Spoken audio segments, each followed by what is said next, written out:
Cuộc xung đột lớn nhất ở châu Âu kể từ Thế chiến thứ hai bước sang ngày 467.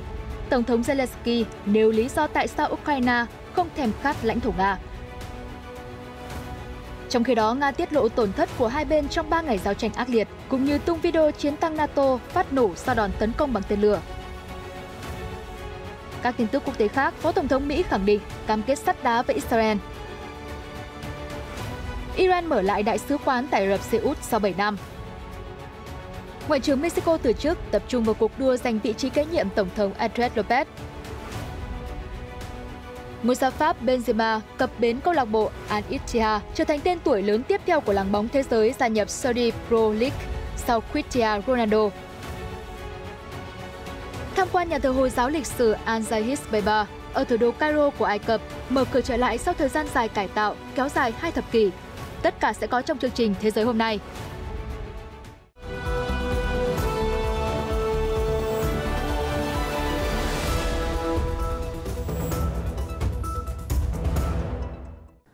Quý vị đang theo dõi chương trình Thế giới hôm nay. Thưa quý vị, tiếp tục cập nhật tình hình chiến sự Đông Âu. Mới đây, Tổng thống Ukraine Volodymyr Zelensky khẳng định quân đội nước này chỉ nên giải phóng lãnh thổ của mình thay vì tiến xa hơn vào biên giới Liên bang Nga. Nhà lãnh đạo cho rằng việc chiếm lãnh thổ Nga sẽ khiến thêm nhiều quân nhân Ukraine bỏ mạng và bước đi này sẽ vấp phải sự phản đối của cộng đồng quốc tế. Trong một buổi họp báo hôm 6 tháng 6, ông Zelensky đã nhận được câu hỏi liệu sau cuộc chiến, nước Nga nên giữ biên giới như năm 1991 hay bị mất bớt lãnh thổ. Vị Tổng thống đã đáp lại rằng Ukraine nên tồn tại theo đường biên giới năm 1991. Theo ông Zelensky, Ukraine cần tập trung giải phóng lãnh thổ của mình, chứ không quyết định số phận của nước khác, vì sự lan rộng đó rồi cũng sẽ kết thúc, giống như những gì đang xảy ra ở Nga. Ông Zelensky nhấn mạnh rằng mọi đế chế trong lịch sử đều đi đến kết thúc, tất cả sẽ sụp đổ dù theo cách này hay cách khác. Nhà lãnh đạo thời chiến nói thêm, hãy dành thời gian và tiền của cho an ninh đất nước chúng ta, chứ không đối phó với nước khác. Tôi thực sự không muốn và việc đó có quá nhiều rủi ro. Nếu Ukraine thực sự muốn tham gia vào các liên minh thì việc này tuyệt đối không được, vì trong các liên minh không ai xâm phạm biên giới nước khác cả. Ông Zelensky khẳng định Ukraine vẫn quyết tâm giành chiến thắng nhưng không tiến vào lãnh thổ Nga. Nếu điều này xảy ra, các quân nhân sẽ phải hy sinh. Điều đó là không công bằng với tất cả và các gia đình. Ở phía ngược lại, Bộ trưởng Quốc phòng Nga Sergei Shoigu cùng ngày cho biết lực lượng Ukraine đã mất hơn 3.700 binh sĩ và hơn 50 xe tăng trong một nỗ lực vô ích nhằm tạo đột phá trên một số mặt trận. Vị đại tướng Nga đồng thời cũng tiết lộ tổn thất của quân đội nước này trong những ngày giao tranh ác liệt gần đây. Trong bài phát biểu video hôm 6 tháng 6, ông Shoigu nói, 3 ngày qua, chế độ Kiev đã bắt đầu cuộc phản công được lên kế hoạch từ lâu ở nhiều khu vực, tập trung lượng lớn nhân lực và phương tiện cho mục đích này. Cụ thể, theo Bộ trưởng Quốc phòng Nga, tổn thất của lực lượng vũ trang Ukraine kể từ ngày 4 tháng 6 đến nay bao gồm 3.715 binh sĩ, 52 xe tăng, 207 xe bọc thép, 134 ô tô, 5 máy bay, 2 trực thăng, 48 khẩu pháo dã chiến và 53 máy bay không người lái.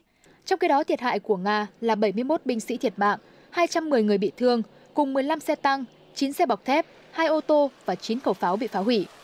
Theo ông Shoigu, trận giao tranh ác liệt nhất diễn ra vào thứ Hai ngày 5 tháng 6. Ukraine đã triển khai 5 lữ đoàn tấn công vào 7 khu vực tiền tuyến. Chỉ tính riêng cuộc đụng độ này, Ukraine chịu hơn 1.600 thương vong, mất 136 phương tiện và 28 xe tăng. Trong số này có 8 chiếc Leopard của Đức và 3 chiếc AMX-10 do Pháp sản xuất. Bộ trưởng Shoigu khẳng định, Ukraine đã chịu tổn thất đáng kể nhưng không đạt được bất kỳ mục tiêu nào. Đây là lần hiếm hoi Bộ trưởng Quốc phòng Nga đích thân cập nhật tình hình chiến dịch quân sự Ukraine. Trong khi đó, Bộ Quốc phòng Ukraine kêu gọi giữ im lặng về cuộc phản công. Cũng trong ngày 6 tháng 6, Bộ Quốc phòng Nga đã công bố đoạn video quay lại khoảnh khắc các thiết bị quân sự do phương Tây cung cấp bị phá hoại trong một cuộc giao tranh ở Ukraine. Đoạn video đen trắng được Bộ Quốc phòng Nga xuất bản cho thấy 4 thiết bị hạng nặng, một trong số đó trông giống chiếc xe tăng Leopard của Đức. Phương tiện này sau đó bị một tên lửa chống tăng của Nga nã trúng và phát nổ. Trong video cũng có hình ảnh các thiết bị hạng nặng khác của Ukraine bị tấn công ở nhiều khoảng cách khác nhau. Đoạn video được công bố một ngày sau khi Bộ Quốc phòng Nga tuyên bố lực lượng của họ đã phá hủy 8 xe tăng Leopard của Đức và 3 xe tăng bánh lốp AMX-10 do Pháp sản xuất trong cuộc tấn công quy mô lớn thất bại của Ukraine ở Donetsk và Zaporizhia hôm 5 tháng 6. Kiev không bình luận về những thông tin mà Nga đưa ra. Thứ trưởng Quốc phòng Ukraine Hanna Malia chỉ xác nhận các lực lượng Ukraine đã tiến hành tấn công ở một số khu vực nhất định. Nữ quan chức đồng thời mô tả các cuộc đụng độ ở phía nam Donetsk và Zaporizhzhia là giao tranh cục bộ. Chuyển sang các tin tức quốc tế đáng chú ý khác. Thưa quý vị, Phó Tổng thống Mỹ Kamala Harris hôm 6 tháng 6 đã kỷ niệm 75 năm ngày thành lập nhà nước Israel bằng bài phát biểu tôn vinh mối quan hệ giữa Mỹ và Israel. Tại buổi tiệc do Đại sứ quán Israel tổ chức, bà Harris nói, sự cốt lõi trong mối quan hệ Mỹ-Israel là cam kết chắc chắn mà Washington dành cho quốc gia này. Cam kết trường tồn không chỉ vì lợi ích chiến lược của Mỹ, mà đó còn là điều đúng đắn phải làm. Bà Harris cũng ghi nhận các thỏa thuận lịch sử giữa Israel và các quốc gia khác trong khu vực như Ai Cập, Jordan, các tiểu vương quốc Ả Rập Thống Nhất, Bahrain và Maroc. Bà Harris tham dự lễ kỷ niệm cùng với chồng của mình, ông Doug Emhoff.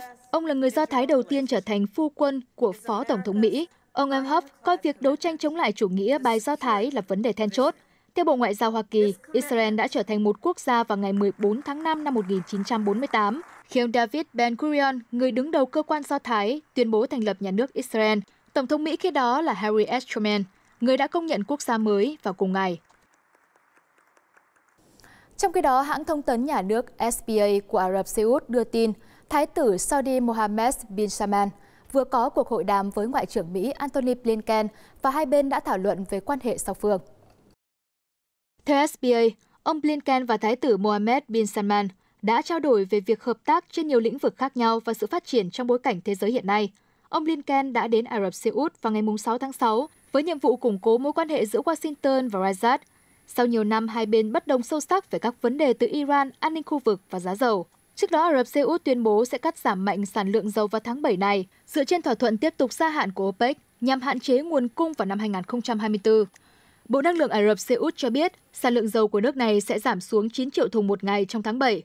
Đây là mức cắt giảm lớn nhất mà quốc gia Ả Rập này thực hiện trong nhiều năm qua.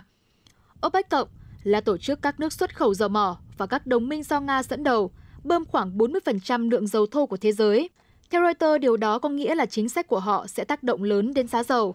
Trước đó vào tháng 4, Ả Rập Xê Út đã bất ngờ quyết định cắt giảm sản lượng dầu, khiến cho giá dầu thô tăng cao. Quốc gia này là thành viên duy nhất của OPEC Cộng có đủ công suất và kho dự trữ đủ lớn để có thể dễ dàng giảm hoặc tăng sản lượng. Quyết định cắt giảm có hiệu lực cho đến cuối năm 2023, nhưng vào ngày 4 tháng 6, OPEC thông báo sẽ gia hạn cho đến cuối năm 2024. Kể từ khi nổ ra xung đột Đông Âu hồi tháng 2 năm 2022, các quốc gia phương Tây đã cáo buộc OPEC thao túng giá dầu và làm suy yếu nền kinh tế toàn cầu thông qua chi phí năng lượng tăng cao. Phương Tây cũng chỉ trích OPEC đứng về phía Nga. Cũng ở khu vực Trung Đông, cùng ngày Iran đã chính thức mở lại đại sứ quán tại thủ đô Riyadh của Ả Rập Xê Út sau 7 năm. Đây là một phần trong thỏa thuận nhằm thiết lập lại quan hệ ngoại giao giữa hai nước do Trung Quốc làm trung gian. Buổi lễ được tổ chức trong khuôn viên đại sứ quán với sự hiện diện của đại sứ Iran mới được bổ nhiệm và hàng chục nhà ngoại giao, quan chức cấp cao của hai bên.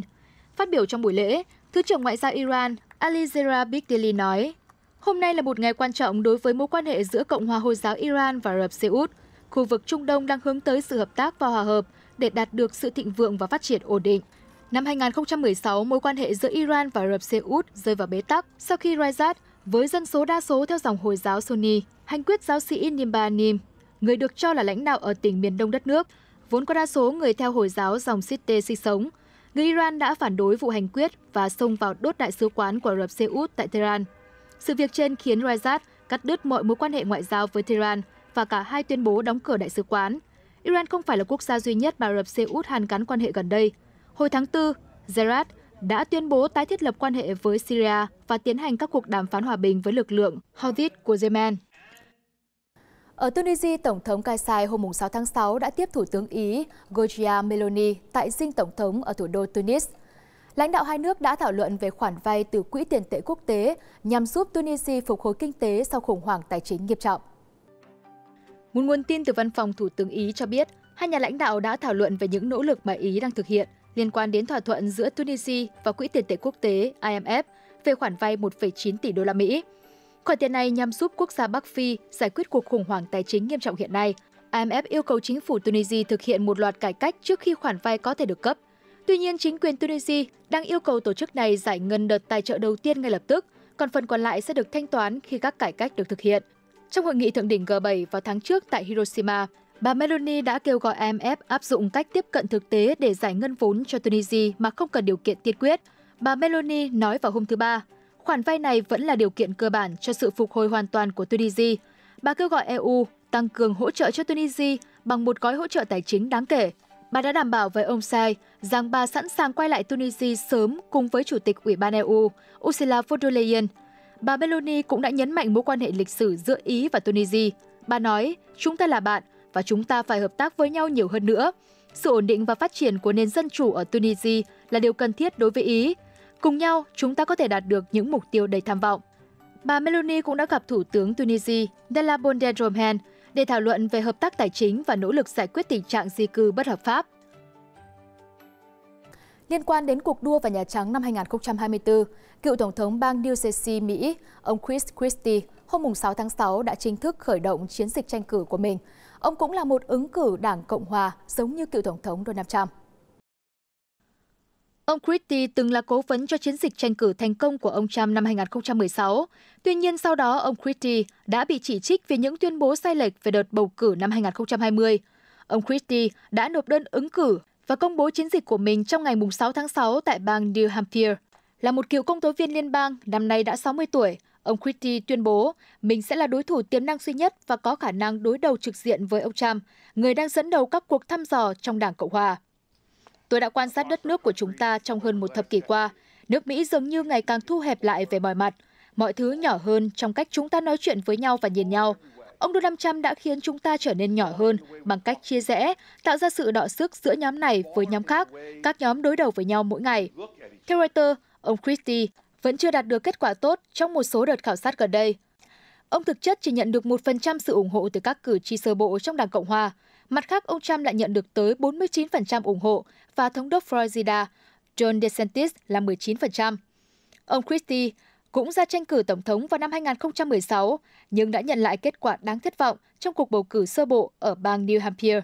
Ông đã kêu gọi các đảng viên Cộng hòa bác bỏ những khẳng định của Trump về cuộc bầu cử năm 2020 và tuyên bố sẽ không bỏ phiếu cho ông Trump vào năm 2024, ngay cả khi ông Trump giành được đề cử tham gia cuộc đua vào Nhà Trắng. Ở Mexico, Ngoại trưởng Marcelo Ebrard hôm 6 tháng 6 đã thông báo từ chức để tập trung toàn lực cho vị trí đại diện đảng cầm quyền tham gia cuộc bầu cử tổng thống vào năm tới. Nhằm đảm bảo một cuộc bầu cử công bằng, ông Ebrard cho rằng tất cả ứng viên tổng thống của đảng cầm quyền, phong trào tái sinh quốc gia cánh tả nên rời khỏi chức vụ hiện tại. Theo các cuộc thăm dò gần đây, ông Ebrard, cựu thị trưởng thủ đô Mexico City, được đánh giá là một trong những ứng cử viên hàng đầu, trở thành người kế nhiệm Tổng thống Andrés Manuel López. Người đứng đầu chính quyền Mexico City hiện tại, bà Claudia Sheinbaum cũng nhận được sự ủng hộ rộng rãi từ các cử tri. Cuộc bầu cử Tổng thống Mexico sẽ được tổ chức vào tháng 6 năm 2024. Đảng phong trào tái sinh quốc gia sẽ chọn ứng cử viên tham gia đường đua này thông qua hình thức bỏ phiếu. Kế hoạch chi tiết đang được hoàn thiện.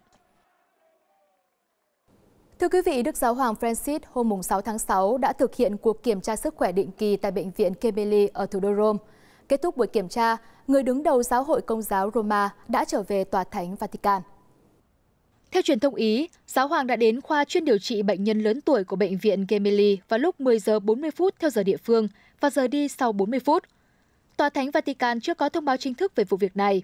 Đức Giáo hoàng Francis từng điều trị tại Bệnh viện Gemelli trong 5 ngày vào cuối tháng 3 vì nhiễm trùng phổi.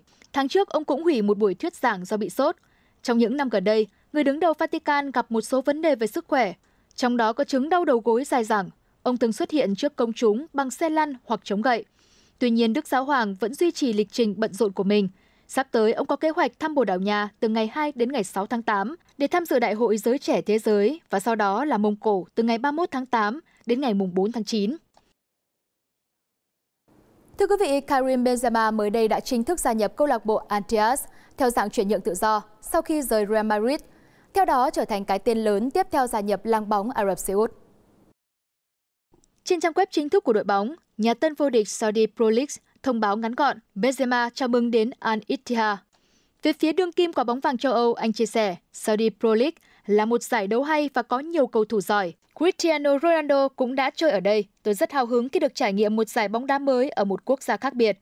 Theo truyền thông, hợp đồng giữa Benzema và Al-Ittihad trị giá hơn 100 triệu euro, tương đương gần 107 triệu đô la Mỹ, kéo dài 2 năm, kèm theo điều khoản cho phép gia hạn thêm 1 năm nữa. Lễ ra mắt đội bóng mới của Benzema dự kiến được tổ chức vào ngày 8 tháng 6. Trước đó, Benzema được cho là sẽ ký hợp đồng thêm 1 năm với Real Madrid. Tuy nhiên, ở phút chót, anh đã quyết định chia tay Los Blancos sau 14 năm gắn bó với nhiều thành công. Anh đã ghi 353 bàn thắng sau 647 lần ra sân cho đội bóng số 1 thủ đô Madrid và đi kèm là 25 danh hiệu, trong đó có 4 La Liga và 5 Champions League. Hiện làng bóng Ả Rập Xê Út cũng đang muốn lôi kéo thêm nhiều ngôi sao tên tuổi khác trong mùa chuyển nhượng vào mùa hè năm nay như Lionel Messi, Sergio Ramos hay Alexis Sanchez.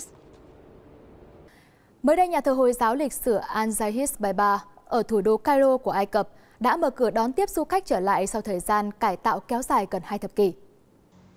Nhà thờ Al-Zahid Baiba được xây dựng vào năm 1268 bởi vua Baiba I với mục đích sử dụng ban đầu là làm lâu đài, nhà máy sản xuất xà phòng và tiệm bánh mì. Quá trình cải tạo công trình có diện tích hơn 12.000 m² này bắt đầu vào năm 2007 bằng khoản trợ cấp từ Kazakhstan. Dự án tạm ngừng vào năm 2015 và được tái khởi động vào năm 2018 bởi Bộ Du lịch và Cổ vật Ai Cập với số tiền đầu tư gần 7,7 triệu đô la Mỹ. Ông Tarek Mohammed Al-Behri, người giám sát quá trình trùng tu cho biết, họ không thực hiện các biện pháp can thiệp sâu rộng để giữ nguyên vẹn phong cách độc đáo của nhà thờ. Công trình là một trong những nhà thờ Hồi giáo quan trọng nhất trong lịch sử thủ đô Cairo và lớn thứ 3 sau nhà thờ Hồi giáo Intulun và nhà thờ Hồi giáo Al-Hakam. Và chương trình ngày hôm nay của chúng tôi đến đây là kết thúc. Cảm ơn sự quan tâm theo dõi của quý vị và các bạn. Hẹn gặp lại quý vị ở những chương trình tiếp theo.